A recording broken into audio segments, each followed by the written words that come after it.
Students to IITN सरकारी को subscribe कीजिए और बेल आइकन को भी प्रेस कीजिए ताकि आप कोई वीडियो मिस ना कर सके। तो देखिए, आज की जो हमारी क्लास है उसमें हम लोग पढ़ने वाले हैं शैक्षिक मापन के स्तर। तो देखिए, शैक्षिक मापन के जो स्तर हैं हमने इनको 4 स्तरों में विभाजित किया है। 4 प्रकार के स्तर होते हैं इसके। तो जो आपके 4 स्तर होते हैं, पहला आपका होता है नामित स्तर,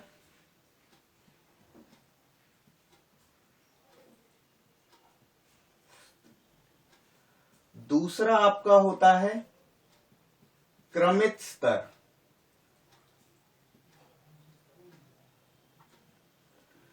तीसरा आपका होता है आपका अंतराल स्तर,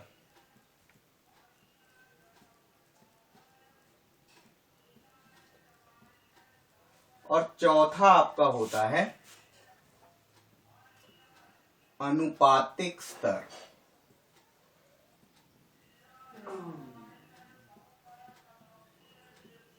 देखिए, जो आपका नामिक स्तर होता है, जो आपका नामित स्तर होता है, इसमें गुणों को आधार बना करके मापन किया जाता है। इसमें जो भी मापन हम करते हैं वो गुणों के अनुसार करते हैं। ठीक है, तो इसको हम करते हैं गुणों को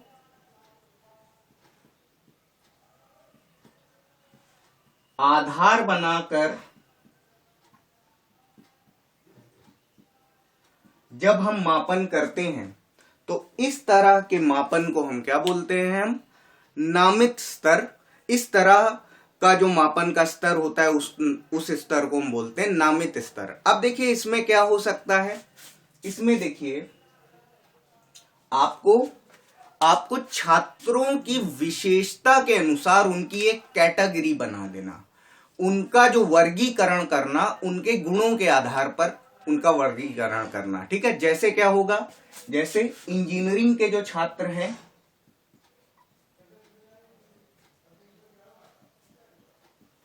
और मेडिकल के छात्रों को अलग अलग कैटेगरी में रखना। तो इस तरह जब हम करते हैं तो इस तरह जो मापन का जो स्तर हमें मिलता है, वो जो स्तर होता है वो आपका कैसा स्तर होता है? नामित स्तर आपका कहलाता है। अब देखिए, जो आपका क्रमित स्तर होता है, क्रमित स्तर में क्या करते हैं? हमने नामित स्तर में गुणों को आधार बना करके मापन किया था, और जो हम क्रमित स्तर पे मापन जब करते हैं तो क्रम को आधार बनाकर जब हम मापन करते हैं तो इस तरह से प्राप्त होने वाला मापन का स्तर जो होता है वो क्या होता है? वो होता है क्रमित स्तर कहलाता है। ठीक है, क्रमित स्तर कहलाता है। अब इसमें क्या करते हैं? बच्चों की नाम के अनुसार सूची तैयार करना। ठीक है, सूची तैयार करना, दैट मीन्स क्या? दैट मीन्स ये आपका होगा कि बच्चों के जो नेम्स हैं उनको एक अल्फाबेटिकल ऑर्डर में रख करके जो हम एक प्रॉपर लिस्ट मेंटेन करेंगे, तो ये आपका क्रमित स्तर के अनुसार होगा। ठीक है, अब देखिए, जो आपका दुनिया में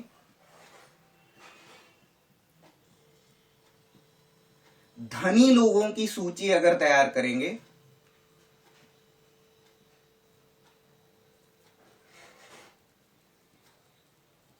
की लिस्ट अगर तैयार करेंगे, ठीक है, लिस्ट मैंने लिख दिया है, तो दुनिया में अगर हम धनी लोगों की अगर हम लिस्ट तैयार करेंगे तो वो जिस मापन के स्तर के अंतर्गत आएगी वो कौन सा होगा? वो होगा क्रमित स्तर होगा। ठीक है, अब देखिए, ये आपका जो है तीसरा है अंतराल स्तर।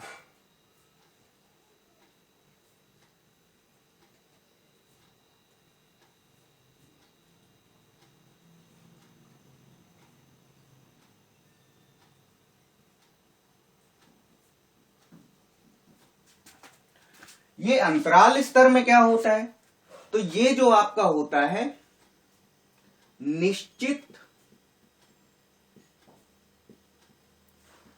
अंतराल में करा जाने वाला मापन। ठीक है, जब हम कोई मापन एक निश्चित अंतराल के बाद हम करते हैं तो उस तरह के मापन को हम क्या बोलते हैं, अंतराल स्तर बोलते हैं। उस तरह के मापन के स्तर को हम अंतराल स्तर बोलते हैं। ठीक है, अब जैसे क्या है कि क्लास में टेस्ट अगर लिया जाता है और मान लीजिए कि 100 बच्चे हैं,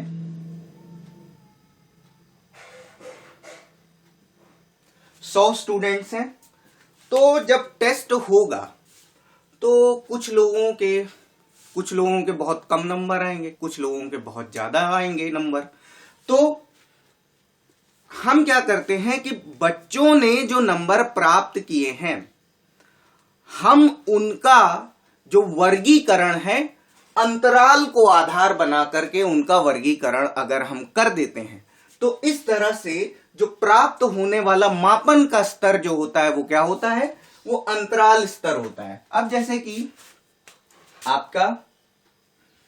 आपको इसमें एग्जाम्पल के तौर पे मिल सकता है कि 21 से 50 अंक वाले छात्र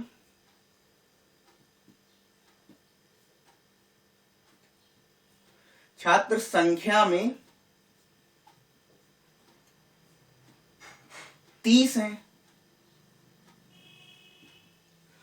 और 51 से 80 वाले जो छात्र हैं उनकी जो संख्या है वो कितनी है, वो 40 है। ठीक है, अब जो आपका लास्ट में जो आपका चौथा जो है स्तर, मापन का जो स्तर है आनुपातिक स्तर। तो देखिए जो आनुपातिक स्तर होता है, तो आनुपातिक स्तर में हम अनुपात को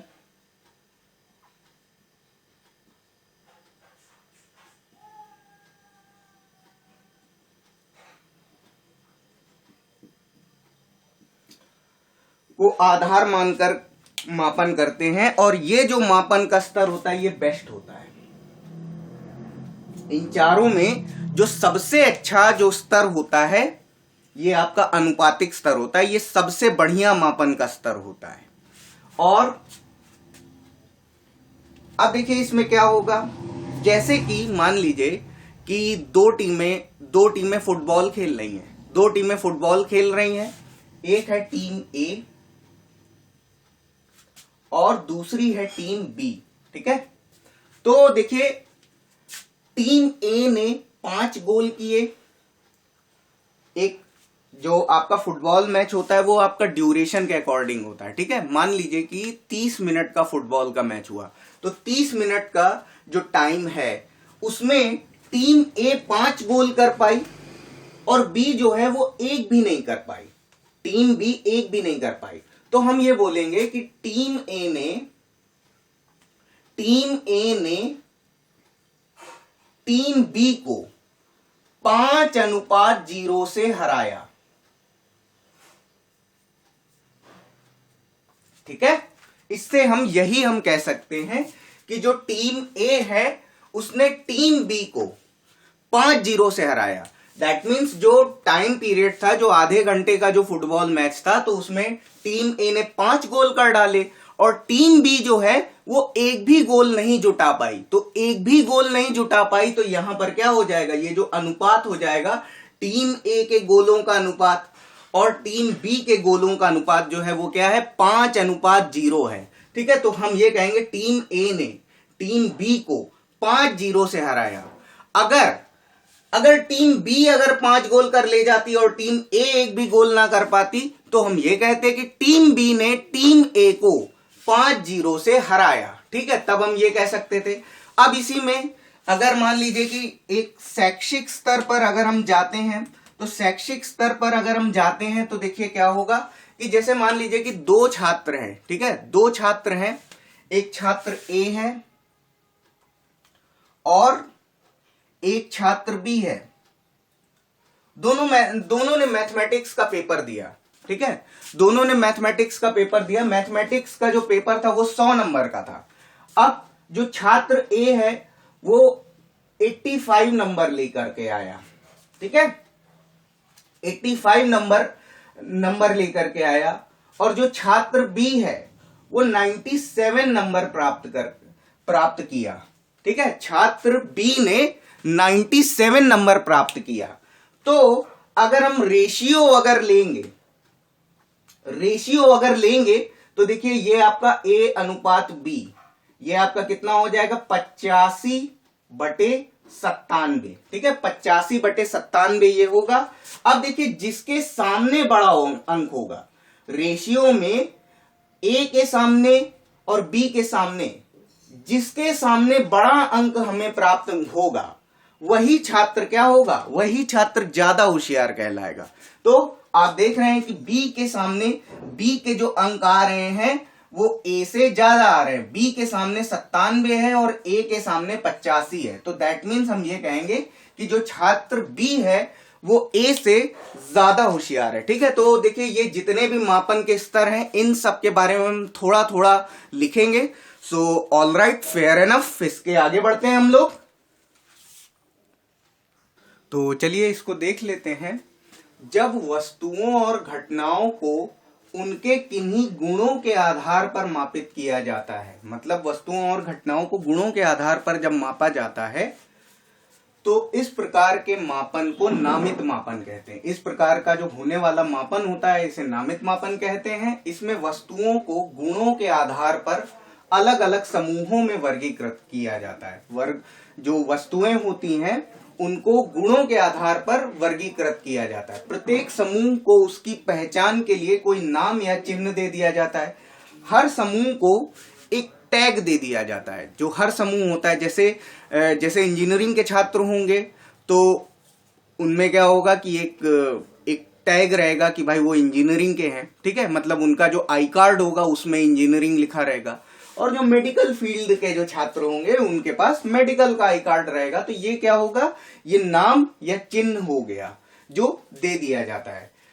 और प्रत्येक समूह को उसकी पहचान, ठीक है, ये तो हम लोगों ने देख लिया। इसी कारण इस मापन के स्तर को, जो इस तरीके का जो मापन का जो स्तर होता है उसे हम क्या कहते हैं, नामित स्तर या शाब्दिक स्तर कहते हैं।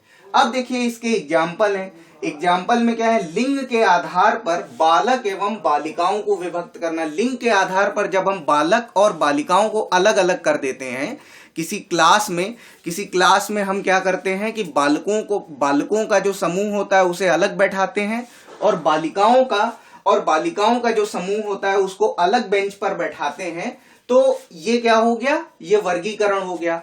शिक्षा के आधार पर मेडिकल और इंजीनियरिंग के छात्रों को विभक्त करना, ठीक है, मेडिकल के छात्र और इंजीनियरिंग के जो छात्र होते हैं उनको जब हम अलग अलग क्लासरूम में बिठाते हैं, क्योंकि देखिए जो मेडिकल का जो छात्र होगा वो कभी भी इंजीनियरिंग के छात्र के साथ नहीं पढ़ पाएगा और इंजीनियरिंग का जो छात्र होगा वो कभी भी मेडिकल के छात्र के साथ नहीं पढ़ पाएगा। तो विभक्त करते हैं हम। और स्थान के आधार पर, किसी जगह पर के आधार पर हम क्या करते हैं, शहरी तथा ग्रामीण क्षेत्र को अलग करते हैं, ठीक है। अब देखिए ये जो हमारा मापन का जो स्तर होता है इसमें आपका कोई भी मैथमेटिकल ऑपरेशन संभव नहीं होता है। कोई भी इसमें क्या होता है, गुणा भाग जोड़ घटाना की प्रक्रिया जो होती है वो इसमें संभव नहीं होती है, ठीक है। तो इसमें आप ध्यान रखिएगा, चाहे तो आप इसमें एक और लाइन आप ऐड कर लीजिएगा कि इसमें जोड़ घटाना, गुणा भाग और कोई भी गणितीय संक्रिया इसमें संभव नहीं होती है। सो देखिए, ऑल राइट, फेयर एनफ। इसके आगे बढ़ते हैं हम लोग। अब देखिए इसको थोड़ा देख लेते हैं, क्रमित स्तर को। तो जब क्रम को आधार बनाकर कोई मापन किया जाता है तो इस प्रकार के मापन को क्रमित मापन तथा संबंधित जो स्तर होता है, जो मापन का जो संबंधित स्तर होता है, ठीक है, संबंधित स्तर को हम क्या बोलते हैं, संबंधित स्तर को हम क्रमित स्तर कहते हैं, ठीक है। अब इसके एग्जाम्पल है, कक्षा में छात्र एवं छात्राओं को रैंकिंग के अनुसार विभक्त करना। जब हम छात्र और छात्राओं को उनकी रैंक के अकॉर्डिंग हम विभक्त करते हैं क्लास में, तो इस तरीके के मापन को हम क्या करते हैं, इस तरीके के मापन को क्रमित मापन तथा संबंधित स्तर को हम क्या बोलते हैं, क्रमित स्तर। ठीक है। प्रदर्शन के आधार पर खिलाड़ियों की रैंकिंग, एक लिस्ट, हम इसमें पूरी एक लिस्ट तैयार की जाती है, लिस्ट तैयार की जाती है। उसमें कोई क्या होता है, टॉप पे होता है, कोई सेकंड टॉपर होता है, कोई थर्ड टॉपर होता है, कोई फोर्थ टॉपर होता है, और बॉटम लिस्ट में जो होता है वो क्या करता है, वो क्या होता है, वो लास्ट होता है। ठीक है। और या यूं कह सकते हैं कि लास्ट से वो टॉपर होता है। ठीक है।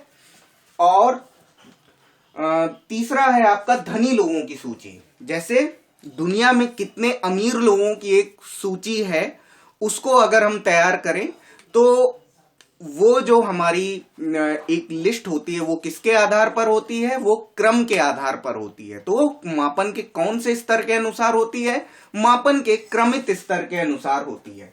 क्लास में बच्चों का रोल नंबर है, रोल नंबर की एक लिस्ट तैयार कर दी, तो ये भी क्रम के ही अनुसार होता है। ठीक है। So all right, fair enough. आगे बढ़ते हैं इसके हम लोग। अब देखिए हम लोग पढ़ते हैं अंतराल स्तर को। तो निश्चित अंतराल में करा जाने वाला मापन अंतराल मापन कहलाता है, तथा मापन संबंधित स्तर को हम अंतराल स्तर कहते हैं। इस तरह के मापन में ग्रेड प्रदान किए जाते हैं। ध्यान दीजिए, आपसे ऑब्जेक्टिव क्वेश्चन आपसे पूछ सकता है कि ग्रेड किस तरह के मापन में प्रदान किए जाते हैं। तो ग्रेड आपके प्रदान किए जाते हैं अंतराल मापन स्तर में, ग्रेड प्रदान किए जाते हैं। तो देखिए, ये आपका एग्जाम्पल के तौर पे ये आपका एक लिस्ट है। ठीक है। मान लीजिए ये आपका ट्रिपल सी का ही, ट्रिपल सी जब आप लोग देने जाते हैं तो ट्रिपल सी में आप सभी बच्चों को, जिन्होंने भी आपने ट्रिपल सी दिया होगा, तो उनमें क्या होता है, बच्चों को ग्रेडिंग सिस्टम से ग्रेड प्रदान किए जाते हैं।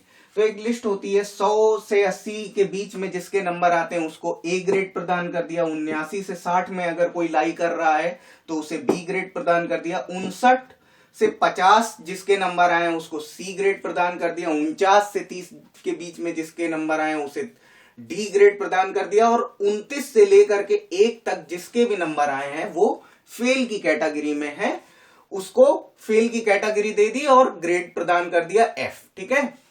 बुद्धि, रुचि स्तर, अभिक्षमता, सृजनात्मकता का मापन इसी स्तर के अंतर्गत होता है। ये लाइन आपकी थोड़ा सा इंपॉर्टेंट है, ये आपके डीलेट के एग्जाम की दृष्टि से तो इंपॉर्टेंट है ही, साथ ही साथ ये आपका यूपी टेट और सी टेट में भी आपका इस तरीके से आपका क्वेश्चन आपका आ सकता है कि बुद्धि, रुचि स्तर, अभिक्षमता, सृजनात्मकता का मापन किस मापन के स्तर के अंतर्गत आता है। तो इसमें आपको 4 ऑप्शन दिए जाएंगे, 4 ही आपके मापन के स्तर भी होते हैं, 4 आपका ऑप्शन दिए जाएंगे। तो इसमें आपको अंतराल स्तर की तरफ जाना होगा। So all right, fair enough. इसके आगे बढ़ते हैं हम लोग। अब हम लोग पढ़ेंगे अनुपातिक मापन पढ़ेंगे। तो चलिए, हमारा जो लास्ट है अनुपातिक स्तर, परम शून्य, निरपेक्ष शून्य स्तर। ठीक है। तो ये मापन का स्तर है, इसके 3 नामों से जाना जाता है, अनुपातिक स्तर, परम शून्य स्तर, निरपेक्ष शून्य स्तर। यह उपरोक्त तीनों मापनों में सर्वश्रेष्ठ मापन है। ठीक है। तो ये जो मापन का स्तर है ये सबसे अच्छा वाला मापन होता है। किसी व्यक्ति के एक गुण को दूसरे व्यक्ति के उसी गुण से मापना अनुपातिक मापन कहलाता है। ठीक है। एक लाइन हम इसमें और लिखेंगे, तथा संबंधित मापन के स्तर को अनुपातिक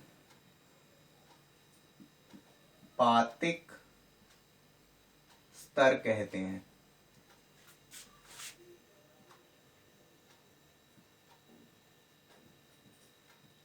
ठीक है। अब देखिए इसके एग्जाम्पल है। जैसे धीरज ने विजय को शतरंज में 7:3 से हराया। तो इसका मतलब यह है कि धीरज और विजय के बीच में 10 मैच हुए होंगे, जिसमें धीरज 7 मैच जीता होगा और विजय 3 ही उससे जीत पाया होगा। दैट मीन्स कहने का मतलब यह है कि जो विजय है वो 7 मैच धीरज से हार गया होगा और 3 ही जीत पाया होगा। तो ये आपका क्या है, अनुपात में बता रहा है। दैट मीन्स ये है कि आपके 10 मैच हुए धीरज और विजय के बीच में और 7 धीरज ने जीते और 3 विजय ने जीते। दूसरा क्या है, ब्राजील ने जर्मनी को फुटबॉल में 5:0 से हराया। तो इसका मतलब यह है कि जो फुटबॉल का जो मैच हुआ होगा जर्मनी और ब्राजील के बीच में, तो जर्मनी और ब्राजील के बीच में जब मैच हुआ होगा तो ब्राजील ने 5 गोल किए होंगे और जो फुटबॉल का ड्यूरेशन पीरियड होता है, जैसे कि 30 मिनट में फुटबॉल के मैच को खत्म करना है, तो उस 30 मिनट के पीरियड में जो जर्मनी है वो एक भी गोल नहीं कर पाया होगा, एक भी गोल नहीं कर पाया होगा, इसलिए जर्मनी हार गया होगा। अब देखिए, छात्र ए एवं बी के गणित के अंकों का अनुपात 3:2 है। ठीक है, तो इसमें जो देखिए, इसमें जो आपका मापन का जो स्तर है ये हम अनुपात के हिसाब से ले रहे हैं। ठीक है, तो देखिए, अब आपने अगर स्क्रीनशॉट अगर ले लिया हो तो मैं इसका कुछ पोर्शन मिटाना चाहूंगा इस बात को समझाने के लिए।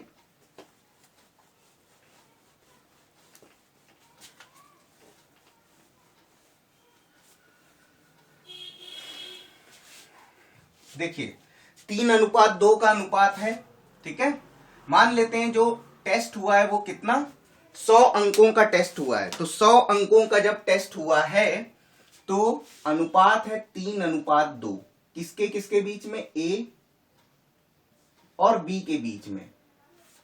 तो अब जब अनुपात इस प्रकार दिया होता है तो जब अनुपात में जब हमें अलग अलग प्राप्तांक चाहिए तो हम क्या करेंगे, हम जो ए के प्राप्तांक है वो 3x ले लेंगे और बी के प्राप्तांक हम 2x ले लेंगे। ठीक है, और इन दोनों को जोड़ करके जब हम 5x करेंगे तो ये किसके बराबर हो जाएगा, ये फुल मार्क्स के बराबर होगा। तो ये कितना हो जाएगा, x बराबर हो जाएगा 20। ठीक है, तो जो a के जो मार्क्स होंगे वो कितने हो जाएंगे, 3x हो जाएंगे। दैट मीन्स 3 गुणा 20, तो ये आपके हो जाएंगे 60। और इसी तरीके से जब हम b के जब हम प्राप्तांक लिखेंगे तो ये आपके कितने हैं, 2x।